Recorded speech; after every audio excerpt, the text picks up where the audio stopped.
Elsku Sóla og Inda, innilega til hamingju með stór afmælið.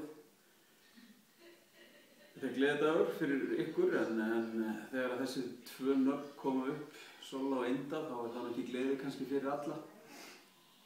Ég er eins og mörgum er kunnugt fæddur og uppalinn á Akureyri en þurfti nú að nánast að flýja það ungur að árum.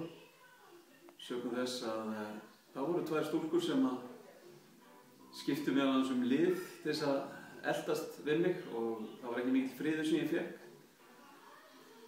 Ég prófaði að flytta til Reykjavíkur, það gekk ekki, það var ekki nægilega mikil fjarlægð og þess vegna flutti ég til Belgíu strax bara 16 ára því að þetta var bara of mikið fannst mér að vera með svona stólkers á eftir sér og ég til dæmis kemur óbúslega lítið norður í frí. Ég veit að þeir búa ennþá þarna, eða þið búið ennþá þarna, þannig að ég vil þakka ykkur fyrir það að geta lítið komið norður, en samt sem áður innilega til hamingju með afmælið.